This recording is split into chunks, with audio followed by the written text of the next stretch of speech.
ചില വാപ്പാർക്കൊക്കെ ഒരു തെറ്റിദ്ധാരണ ഉണ്ട്, എല്ലാ മക്കളെ പ്രാർത്ഥനയും പടച്ചോൻ കേൾക്കുന്നു പറഞ്ഞിട്ടില്ല.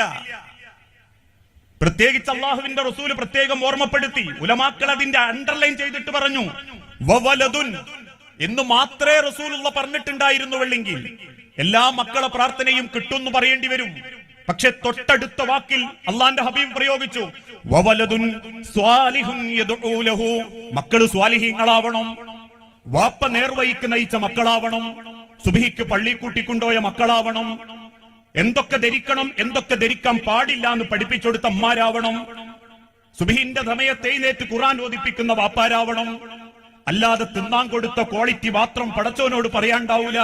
വല്ലാഹു ഖൈറുർ റാസിഖീൻ, നീ മരിച്ചധ്വാനിച്ച് കിട്ടിയതൊക്കെ എന്റെ തീരുമാനപ്രകാരമാ. അതുകൊണ്ട് മക്കളെ പോറ്റാൻ വേണ്ടി കഷ്ടപ്പെട്ടു, അധ്വാനിച്ചു. ഞാൻ അതിനുവേണ്ടി നായി നയിക്കുന്നത് പോലെ നയിച്ചു, കഴുതയെ പോലെ ഭാരം വഹിച്ചു, എല്ലാ മക്കളെയും പഠിപ്പിച്ചു, എല്ലാ മക്കൾക്കും തിന്നാൻ കൊടുത്തു, എല്ലാ മക്കളെയും കെട്ടിച്ചു, എല്ലാ മക്കൾക്കും വീടായി. ഇന്ന് പടച്ച റബ്ബിന്റെ ദുനിയാവിൽ നിങ്ങൾക്ക് പോരിശ പറയാം. കാരണം നിനക്ക് കെട്ടിക്കാൻ പണം തന്നത് നാഥനാ, നിനക്ക് ഭക്ഷിപ്പിക്കാൻ ഭക്ഷണം തന്നത് നാഥനാ, നിനക്ക് നിന്റെ മക്കളെ തന്നത് നാഥനാ. ആ നാഥൻ നിന്നോട് സൂചിപ്പിച്ചൊരു വാക്കുണ്ട്, യാ അയ്യുഹല്ലദീന ആമനൂ ഖൂ അൻഫുസകും വഅഹ്ലീകും നാറാ.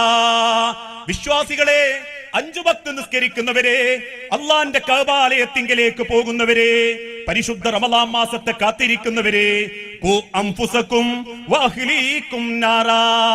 ഞാൻ പള്ളിക്ക് പോകാറുണ്ട്, ഞാൻ ഇസ്ലാഹി പ്രവർത്തനത്തിന്റെ രംഗത്തുണ്ട്, ഞാൻ MSMലൂടെ ISMലൂടെ കേന്ദ്രകാരനായിട്ടുണ്ട്, നാട്ടിൽ എന്നെ കൊണ്ട് ഒരുപാട് ദേവത്വ പ്രവർത്തനങ്ങൾ നടന്നിട്ടുണ്ട്, പല സാമൂഹിക ക്ഷേമ പ്രവർത്തനത്തിലും ഞാനുണ്ട്, ഞാൻ എന്റെ പെണ്ണുങ്ങളുണ്ട്, എന്റെ നാട്ടിലെ ഖുർആൻ ക്ലാസ്സിലുണ്ട്. എന്നിട്ട് റബ്ബ് പറയുന്നു പോരാ, നിങ്ങൾ സ്വയം നന്നായാ പോരാ, സ്വയം പടച്ചോനെ ഭംഗിയാക്കി തൃപ്തിപ്പെടുത്താൻ മത്സരിച്ചോടിയാ പോരാ. ഖൂ അൻഫുസകും വഅഹ്ലീകും നാറാ.